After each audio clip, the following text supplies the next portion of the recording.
What's going on, everyone? We are here for another Radio ICB podcast. I have with me, of course, the magnificent Caleb, and I am Calvin. We are here with Joseph Bardell, and we're going to be talking about his new book that just came out, Time Ripple. So, Joseph, if you could tell us a little bit about yourself, your background, Sure. that kind of stuff. I just want to say first, love the shirts. Thank you. So I basically was dabbling in the film world, something that's been a large passion of mine. I have a production company called Broken Land Production Company. We made a bunch of shorts, worked on some big films. I've worked with people in LA, people around here. Nothing really crazy, nothing, that screams, oh my gosh, wow, can I get your autograph? But I decided, one of my strongest points was writing stories, and I kept developing stories just because they were stuck in my head, and I had to figure out a way to get them out of my head. And so making a movie was eventually turning where I was going with stuff. So we made 2 feature films, and each feature film basically kind of was at the doorsteps of being distributed, or was like the one film actually was stolen in a way and was distributed in Europe and different countries. And basically that took me a while to get over because I'd spent my own money in developing the film and writing the script and everything. So the second film kind of went through the same process, but we had it shot and we were writing a contract up with another distribution company in LA, and we had this whole thing signed, and then within 3 days it was all null and void, and they basically challenged the copyright property at the Library of Congress. So it took me 8 months to get that copyright back. Not that I lost it, it was just that it had to go through this long, drawn-out process with this inquiry from the distribution company. So I was basically reevaluating at that point, and my writing partner, Richard Rydell, he's been off and on with me on a lot of these projects, and we decided, why don't we just start turning things into books and seeing if we can, get into that market and forget about making movies, because it costs too much money, and I'd already been out, I'm just going to say roughly $30,000, $40,000 of my own money to try to, get into the film business. So to me, I was looking at that as an investment, and long term, I'm like, I need to get that money back somehow.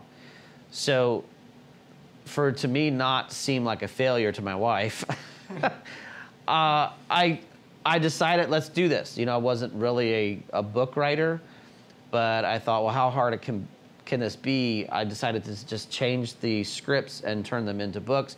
And Time Ripple was the first book that the first script that we tried to flip.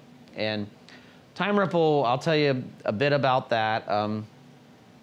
It was a dream that I had about 8 years ago. And I had the flu, and I remember being off work for, I think, 4 days. It was, plus a weekend, and I had one of those voices that sounded, I couldn't really talk, and couldn't breathe.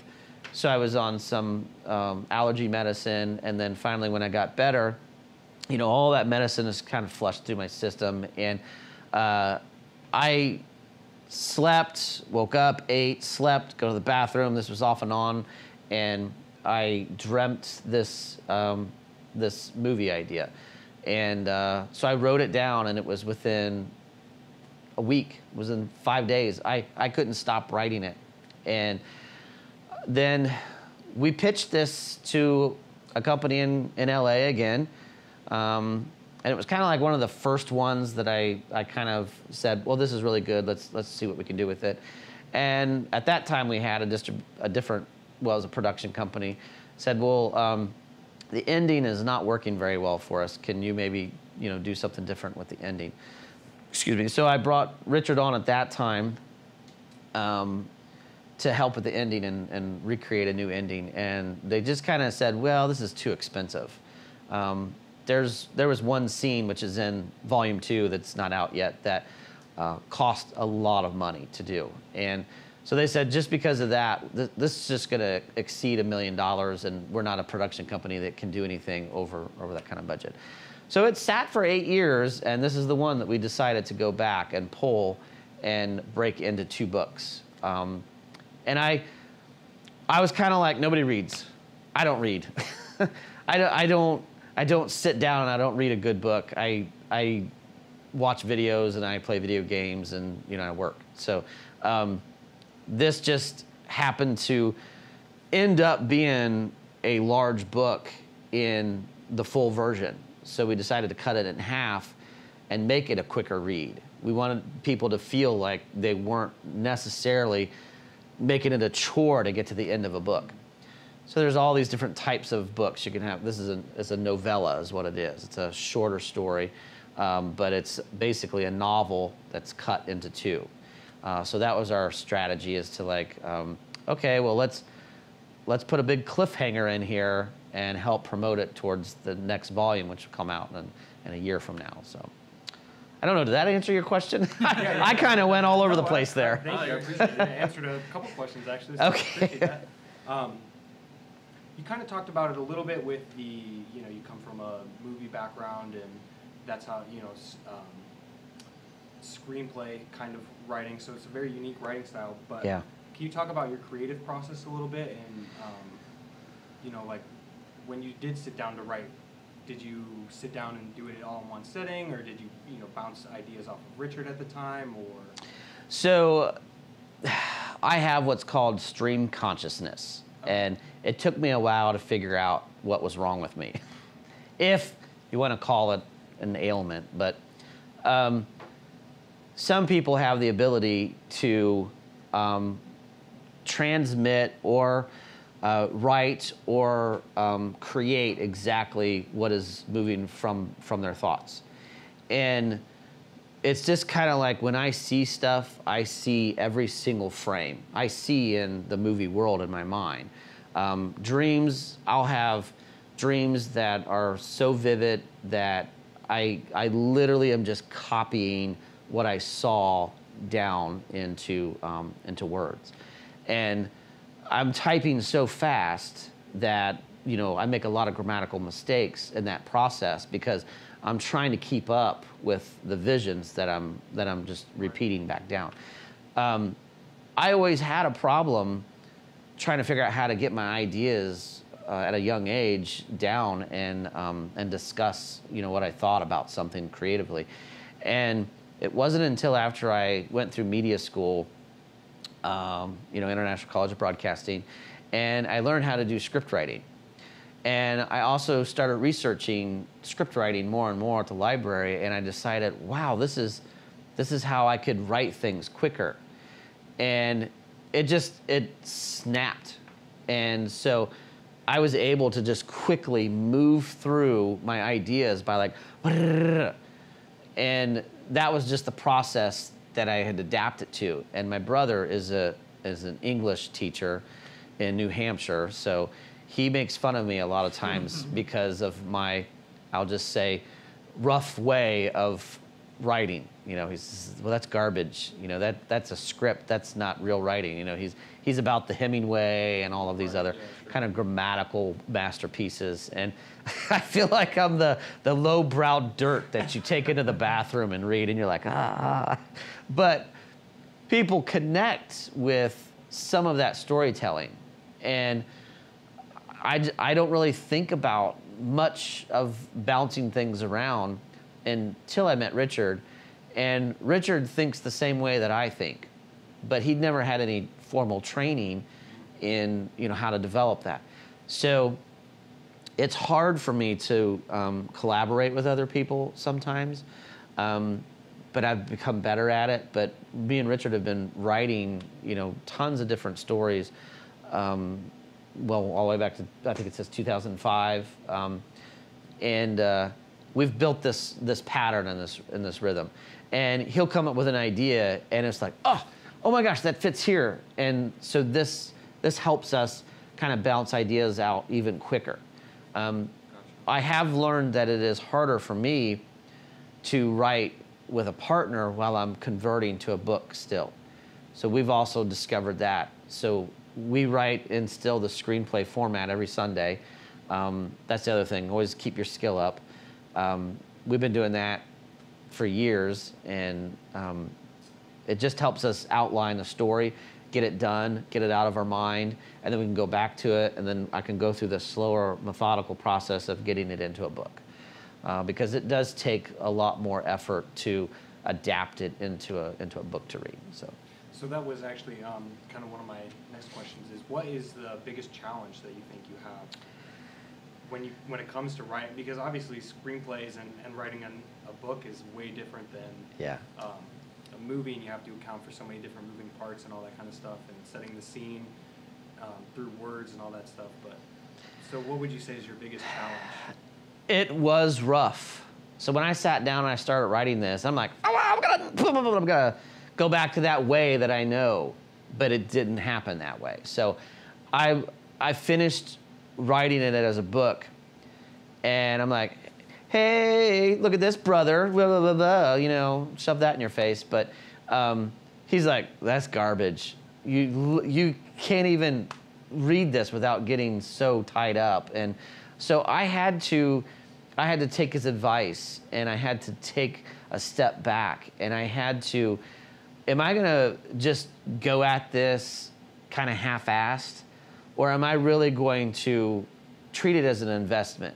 Because that's how I felt originally, was I needed to change if I was gonna make my money back on those 2 films. And I needed to figure out how to do this. So my brother told me, he said, you're gonna waste your money even getting an editor, because you have so much that needs to be edited.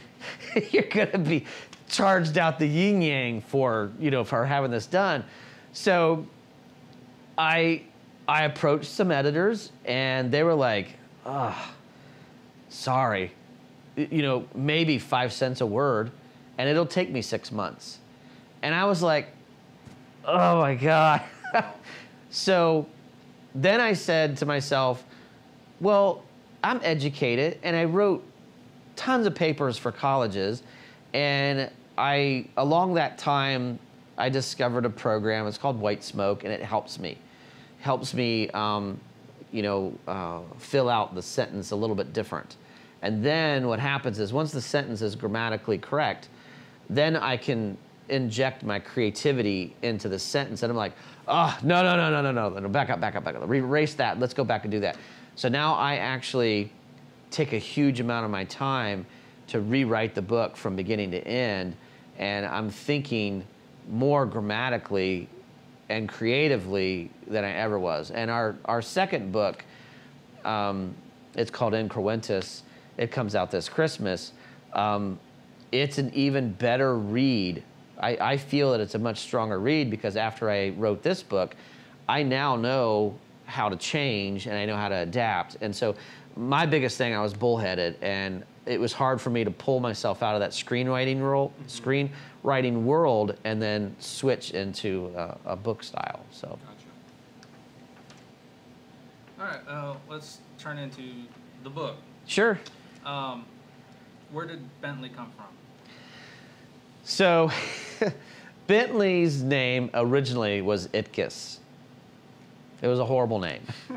And the editor calls me up right away. And she's like, Itkiss, really? I hate saying his name. So the further she kept reading and saying his name, she just despised it. She despised the name. And I'm like, well, no, I don't want you to feel that way. And she said, it's just the way that you have the name. It doesn't pair very well. It doesn't roll off the tongue very well. So part of Bentley's creation was changing him so that it was adaptable to the way that the editor had explained to me. I had this character that I had kind of evolved from, basically, it's a combination of who we are inside versus who we really are on the outside. And Bentley is every one of us. You know, Bentley is in the form of a guy speaking. Bentley is that guy that sometimes just wants to disassociate with the world, be himself, and be creative, and just stay away from me. And I don't want to deal with all of these problems. So Betty, the counterpart, is the same kind of approach I took on the female side of things. So she is a conservative kind of, you know, serious person, but again, very shy and can learn to speak out for herself. In the first book, volume 1, there's this back and forth relationship that he's like, do I want to be in a relationship? I really like Betty, but I really don't want to be in a relationship because that means things change for me.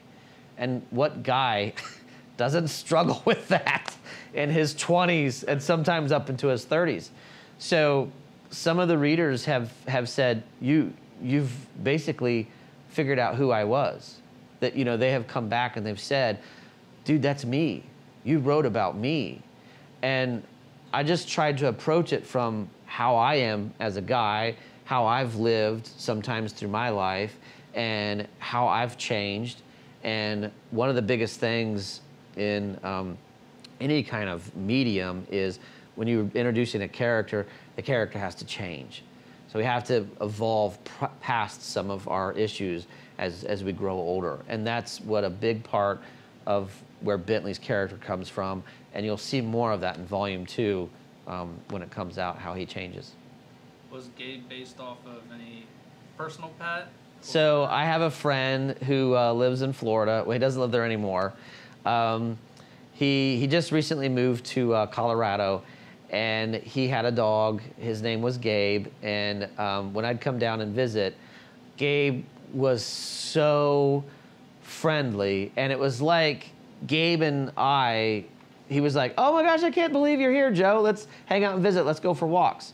So we would walk him, and he would sit in the chair with me at night, and I just thought that was the coolest dog. And you know, I don't have a dog in my family because you know, my wife is more of a cat person, so cats and dogs don't necessarily mix all the time. So I just kind of bonded with my friend's dog, and used that dog as kind of like the opposite character from Bentley. So if you look at the outgoing personality that the dog has versus his inward kind of personality that he carries. So the dog kind of almost leads him sometimes in some of those face-to-face situations. So. Is that where the Florida scene came from? I spent a lot of time in Fort Myers. There for a while. I think I was in Florida probably 6 or 7 times in a year, and I'm drawn to Florida. I love the warm weather. I love the beach. I love Fort Myers has a downtown kind of scene that is just to die for. The place where he works is an actual place. I changed the name a little bit to kind of, you know, get away from the same place, but it's the arts center that is downtown in Fort Myers, and it's a community building, and it's all sandstone kind of coral, polished coral, and it's just, you know, it's gorgeous to me. So I just thought, oh, that's where he works. You know, it's like that imperial kind of pedestal place that he enjoys. So I kind of want to go back to Bentley a little bit. Yeah. You talked about how he changes over the course of the book, and that was something that I really picked up on, without giving anything away. Yeah. Because obviously we want people to read it. Yeah. Can you talk about like what his defining moment was, like, because he really did turn a corner. Yeah. There towards In the first one. Yeah, towards, I want to say, the latter half of it, where he became very much self-confident. Yeah. And you know, he's gonna go do a bunch of things, and his relationship with Betty obviously changes a little bit. So I was just wondering if you could talk about his defining moment, if that makes sense. He's on the verge of his ultimate defining moment. So book 2 starts his defining moment. He's building up and building up to a very crucial decision that he has to make. And volume 2 is it starts in the beginning right there with something that is so drastic that happens that that just flips him, you know, and him now becoming not just complacent but aggressive. So he slowly is showing more aggressive behaviors as the book continues to the end. And it's kind of like if someone sits there and keeps poking you and poking you, you're like, stop it, please stop it. That's annoying, that's annoying. And you finally you're like, get off of me, right? So it's that process that you know, haunts him. And finally, the most, I'll say this, in any person's life, love is the ultimate piece that will make you change instantly. If you want to do something, it's all really kind of sourced around what kind of love you have, where you go with that, and how you protect it. And so not giving away too many details, that is something that will happen in the beginning of volume 2. And I'm still bouncing around about this with Richard, but we're talking about not even using the regular book style where you have like, okay, here's the title page, here's the title, the table of contents. It's, you open the front page, there'll be artwork, and the first chapter starts. Wow. And it's just not even going to be labeled as a chapter. It's just you start reading. You think maybe it's the prologue, but no, oh my God, this is what we're reading right now. And then it goes into the title page, and then we go into the first chapter. So that's something that we're discussing right now on trying to put that wow factor right in the beginning, because it's epic. Yeah, I mean, it definitely it leaves off on a great cliffhanger. You know, Yeah. I'm like flipping through. I'm like, there's got to be more. There's more pages in this, surely. But Yeah. no, it's a great cliffhanger. So Yeah. I'm excited. I can't wait. I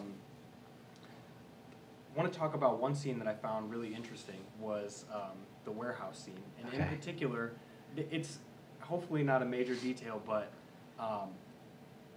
the empty boxes. Why were they moving around empty boxes? That is something that stuck with me throughout the whole time I'm reading it. I'm just like, why the boxes? Why? So more of that is described in volume 2, but I can release some of that information because so when we go to work, sometimes we're just doing a mindless job. And this warehouse, what they do is they create people. So they create people, they don't really have a trade, so they have to have a waiting period for these copies of people to do something to show if they're complacent or if they're something that they have to trash and start over again. So they sit there for 6 months and just move empty boxes. And it's just them following orders. It's them, okay, this model is ready to go out to its shipment. So the empty boxes is kind of a representation of, you know, like every day you go to work and you're working for somebody else. And we can enjoy our work and take great pride in it, but 90% of the population, I'm just gonna say, probably despise their job because there's no creative benefit for them whatsoever. And so think about that. You're moving these things around that have no value whatsoever. And you're like, what?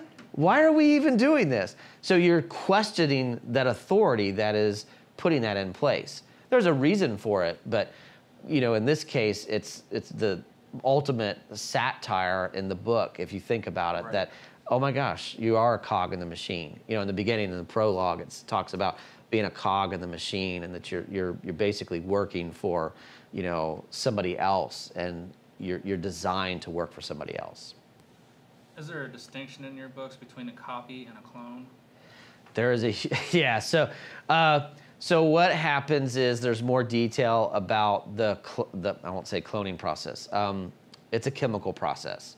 So it's not necessarily a clone, but they do form their own kind of like line of intelligence and their own personality, but they are made for the type of mindset that the person has built up or has created in like Earth. So like Bentley, he's a creative individual, but he's very critical.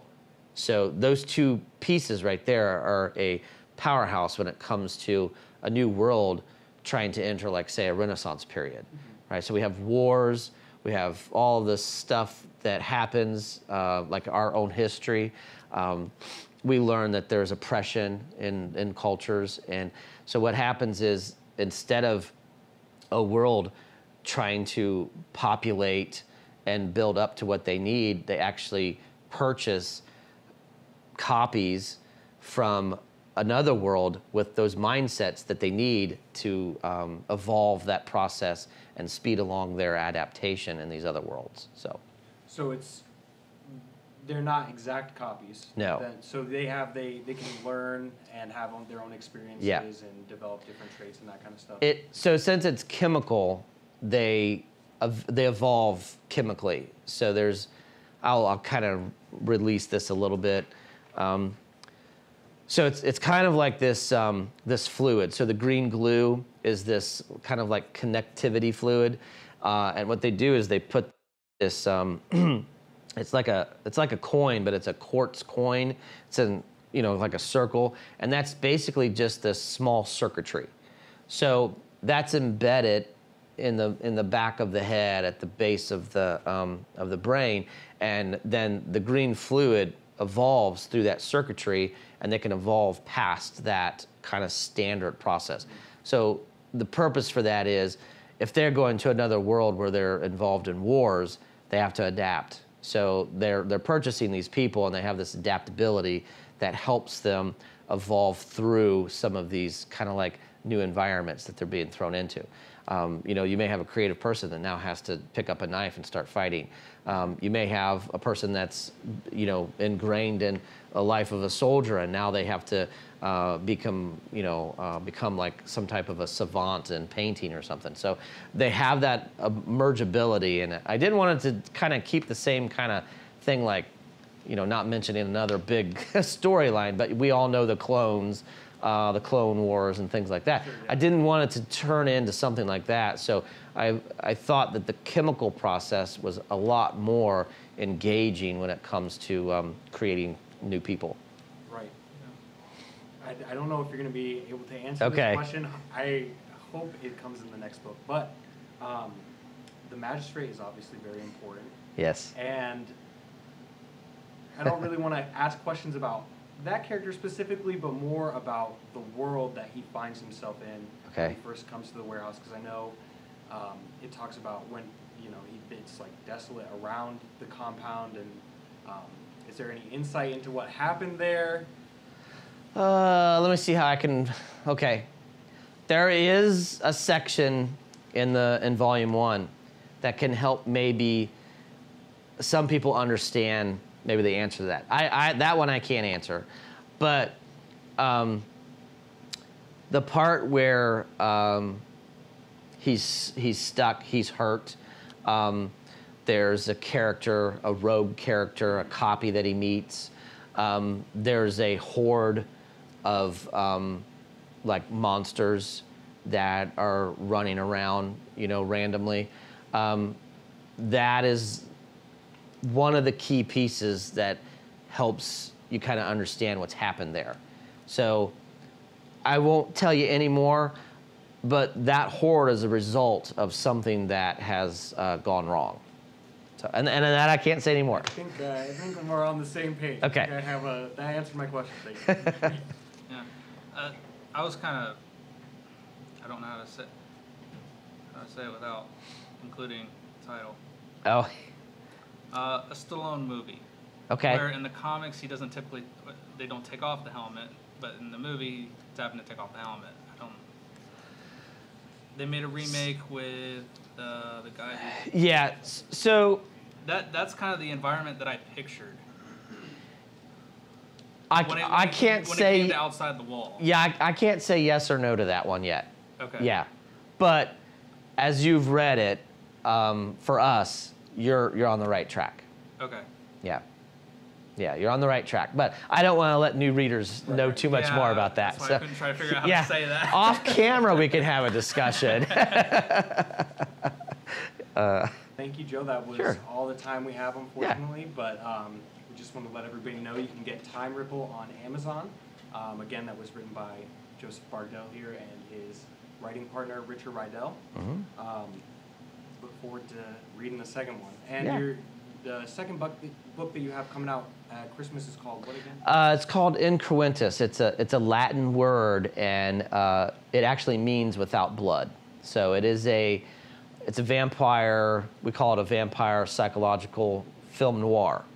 So that's the kind of the genre that we gave it, and we're hoping that most of the editing with our woman, she'll be done with it come right around December, and then we're looking at another pass and hopefully releasing it right around January or February is what we're hoping. So, Awesome, wonderful. yep. Joe, Yep. thank you. Thank you very much. It was great talking to Great you. talking to you. Well, everybody, thanks for watching or listening. You can get Joseph's books on Amazon. Again, it's called Time Ripple, and we'll see you next time.